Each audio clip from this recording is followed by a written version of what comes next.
ಭಾರತೀಯ ಜನತಾ ಪಾರ್ಟಿ ಮಂಗಳೂರು ನಗರ ದಕ್ಷಿಣದ ಮಹಿಳಾ ಮೋರ್ಚಾದ ವತಿಯಿಂದ ಇವತ್ತು ಮಹಿಳೆಯರಿಗೆ ಮಾಡಿದಂಥ ಅಪಮಾನ, ನಾರಿ ಶಕ್ತಿಗಳಿಗೆ ವಿಶೇಷವಾಗಿ ಮೀಸಲಾತಿಯನ್ನು ಕೊಡುವಂಥ ಒಂದು ಈ ಶುಭ ಸಂದರ್ಭದಲ್ಲಿ ಇದನ್ನು ತಡೆ ಹಿಡಿದಂಥ ಕಾಂಗ್ರೆಸ್ನ ವಿರುದ್ಧ ಮಹಿಳಾ ಮೋರ್ಚಾ ಇವತ್ತು ಪ್ರತಿಭಟನೆಯನ್ನು ಮಾಡ್ತಾಯಿದೆ.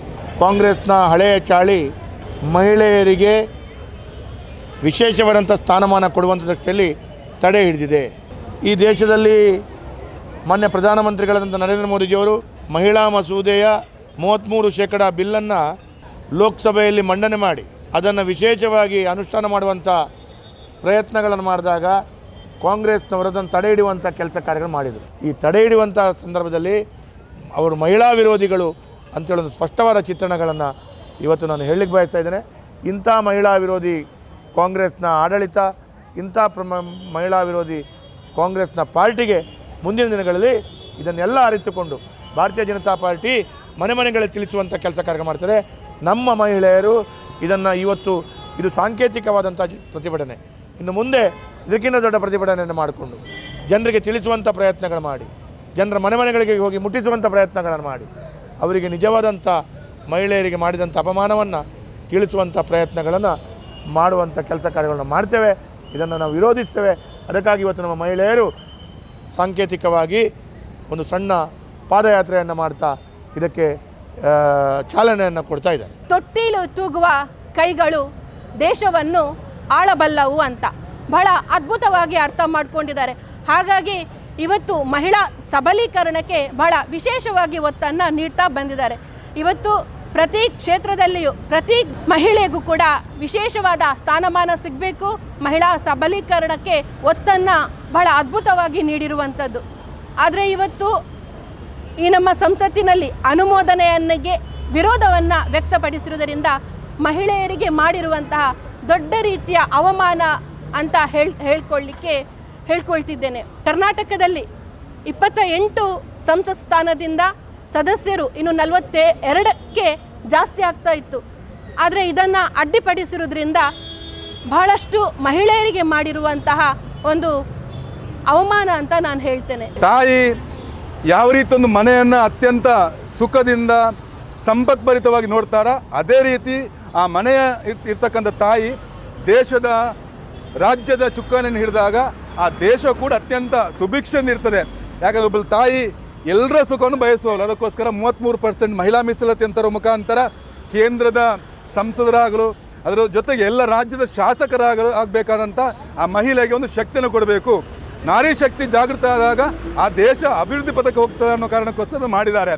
ಆದರೆ ವಿರೋಧ ಪಕ್ಷದವರು ಅದನ್ನು ಆ ಬಿಲ್ಲನ್ನು ಪಾಸ್ ಮಾಡದೇ ಇರೋ ಕಾರಣಕ್ಕೋಸ್ಕರ, ಅದಕ್ಕೆ ಸಹಮತ ಕೊಡದೇ ಇರೋ ಕಾರಣಕ್ಕೋಸ್ಕರ ಆ ಬಿಲ್ ಬಿದ್ದು ಹೋಗಿದೆ. ಆದರೆ ಇವತ್ತು ಮಂಗಳೂರು ನಗರ ದಕ್ಷಿಣದ ಎಲ್ಲ ನಾರಿ ಶಕ್ತಿ ಜಾಗೃತ ಆಗಿದೆ. ನಾನನ್ನೋದು ಇವತ್ತು ತಾಯಿ ಭಾರತಾಂಬೆ ಇನ್ನೊಮ್ಮೆ ಶಕ್ತಿ ಸ್ವರೂಪಿಣಿ ಆಗಿದ್ದಾರೆ ಅನ್ನೋ ಕಾರಣಕ್ಕೋಸ್ಕರ ಭಾರತೀಯ ಜನತಾ ಪಾರ್ಟಿ ಮಾತ್ರ ಇದಕ್ಕೆ ಶಕ್ತಿಯನ್ನು ಕೊಡುವಂಥದ್ದು. ಅದಕ್ಕೆ ನಾನು ಎಲ್ಲ ತಾಯಂದ್ರ ಹತ್ರ ವಿನಂತಿ ಮಾಡ್ತೇನೆ, ಮೋದಿಜಿ ಮತ್ತು BJP ಮಾತ್ರ ಈ ದೇಶದ ಅಭಿವೃದ್ಧಿಯನ್ನು ನೋಡಲಿಕ್ಕೆ ಸಾಧ್ಯತೆ ಉಂಟು. ಒಂದು ಮನೆಯನ್ನು ಯೋಚನೆ ಮಾಡಿದಾಗ ಆ ತಾಯಿ ತನ್ನ ಮಕ್ಕಳಿಗೆ ಮತ್ತು ಬಂದವರಿಗೆ ನಿಂಟರೆಸ್ಟ್ ಎಲ್ಲವನ್ನ ಕೊಡ್ತಾರಂತೆ ಆ ತಾಯಿ. ಅಂದರೆ ತಾಯಿ ಮನಸ್ಸು ಆ ಥರ. ತಾಯಿ ನೋವನ್ನು ಅನುಭವಿಸೋಷ್ಟು ಬೇರೆ ಯಾರು ಅನುಭವಿಸೋದಿಲ್ಲ, ಎಲ್ಲರ ಸುಖಕ್ಕೋಸ್ಕರ ಬದುಕ್ತಾರೆ. ಆ ಕಾರಣಕ್ಕೆ ಇವತ್ತು ಈ ಬಿಲ್ ಪಾಸ್ ಆಗಬೇಕು. ಅದಕ್ಕೆ ಮಹಿಳಾ ಶಕ್ತಿ ನಮ್ಮ ಅಧ್ಯಕ್ಷರ ಮುಖಾಂತರ, ಈ ಭಾಗದ ಶಾಸಕರ ಮುಖಾಂತರ ಎಲ್ಲ ತಾಯಂದಿರು ಜಾಗೃತ ಸಮಾಜ ನಿರ್ಮಾಣ ಆಗಿದೆ. ಪ್ರತಿ ತಾಲೂಕಲ್ಲೂ ಕೂಡ ಈ ರೀತಿ ಪ್ರತಿಭಟನೆ ಆಗಿದೆ. ಆ ಕಾರಣಕ್ಕೆ ಇಡೀ ತಾಯಂದಿರು ಮುಂದಿನ ಬರುವ ಪ್ರತಿ ಇದರಲ್ಲೂ ಕೂಡ BJPಯನ್ನು ಬೆಂಬಲಿಸಬೇಕು, ಆ ಮುಖಾಂತರ ಅಭಿವೃದ್ಧಿ ಪಥವನ್ನು ಕಾಣಬೇಕು. ಇವತ್ತು ನಾವು 33% ಮಹಿಳೆಯರಿಗೆ ಮೀಸಲಾತಿಯ ಬಗ್ಗೆ ನಾವು ಒಂದು ಪ್ರತಿಭಟನೆಯನ್ನು ಮಾಡ್ತಾ ಇದ್ದೇವೆ. ಕಾಂಗ್ರೆಸ್ ಸರ್ಕಾರ ತುಂಬ ಅನ್ಯಾಯವಾಗಿದೆ. ಇವರು ಇದನ್ನು ಬೆಂಬಲಿಸದೆ ಆ 33% ಮಹಿಳೆಯರು ಸಿಗುವುದನ್ನು ಅವರು ಎಲ್ಲ ಅವರ ಕಾಂಗ್ರೆಸ್ನ ಮಹಿಳೆಯರು ಸಹ ಅದನ್ನು ಪ್ರತಿಭಟಿಸಿದ್ದಾರೆ. ಯಾಕೆಂದರೆ ಕೊಡಲೇಬಾರ್ದಂತ. 30% ಮಹಿಳೆಯರಿಗೆ ಕೊಟ್ಟರೆ ಇವತ್ತು ಎಷ್ಟೊಂದು ಒಳ್ಳೆಯದಿತ್ತು. ನಮಗೆ ಒಂದು 28 MP ಅವರು ಇದ್ದ ಕಾರಣ 48 MP ಅವರು ಆಗ್ತಿದ್ದರು. ಅದನ್ನು ಸಹ ಇವರು ಈ ಕಾಂಗ್ರೆಸ್ ಸರ್ಕಾರ ಅದನ್ನು ಪ್ರತಿಭಟಿಸಿ ಅದನ್ನು ಬೇಡ ಅಂತ ಹೇಳಿದ್ದು. ನಾವು ಅದನ್ನು ಖಂಡಿಸಿ ಇವತ್ತು ನಾವು ಪ್ರತಿಭಟನೆ ಮಾಡಿದ್ದೇವೆ. ಮಹಿಳಾ ಮೋರ್ಚಾದ ಕಡೆಯಿಂದ, ನಮ್ಮ ನೆಚ್ಚಿನ ಶಾಸಕರ ಕಡೆಯಿಂದ ನಾವೆಲ್ಲ ಇದನ್ನು ಸೇರಿಸಿ ನಾವೆಲ್ಲ ಮಹಿಳೆಯರು ಒಂದಾಗಿ ನಾವು ಎಲ್ಲರೂ ಸೇರಿ ನಮ್ಮ ಪ್ರಧಾನಮಂತ್ರಿಯಾದ ನರೇಂದ್ರ ಮೋದಿಯವರನ್ನು ಬೆಂಬಲಿಸಿ ಇವತ್ತು ನಾವು ಈ ಪ್ರತಿಭಟನೆಯನ್ನು ಹಮ್ಮಿಕೊಂಡಿದ್ದೇವೆ. ಮಹಿಳಾ ಮೀಸಲಾತಿ ಮಸೂದೆಯನ್ನು ಕಾಂಗ್ರೆಸ್ ವಿರೋಧಿಸಿದ್ದು ಎಲ್ಲ ಭಾರತದ ತಾಯಂದಿರಿಗೆ ಒಂದು ಅನ್ಯಾಯ ಮಾಡಿದ ಹಾಗೆ.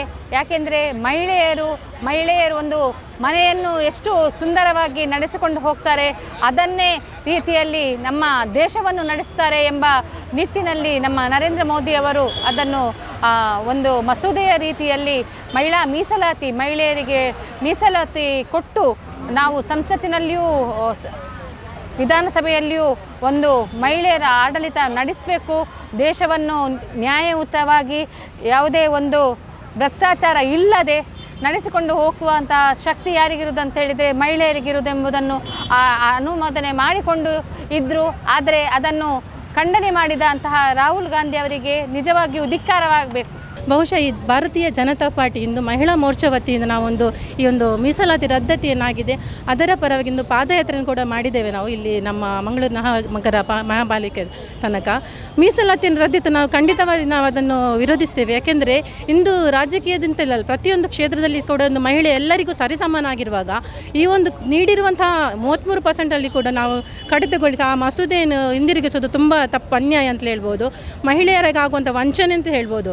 ಇಂದು ಬಹುಶಃ 33%ಗಿಲ್ಲ 50% ಪಡೆಯುವಷ್ಟು ಆ ಒಂದು ನಮ್ಮ ಮಹಿಳೆಯರಲ್ಲಿ ಇದೆ. ಆ ಒಂದು ಸ್ಥಾನವನ್ನು ತುಂಬುವಂತಹ ಒಂದು ಕೆಪಾಸಿಟಿ ಏನಿರುತ್ತೆ ನೋಡಿ, ಅದು ನಮ್ಮಲ್ಲಿ ಇದೆ.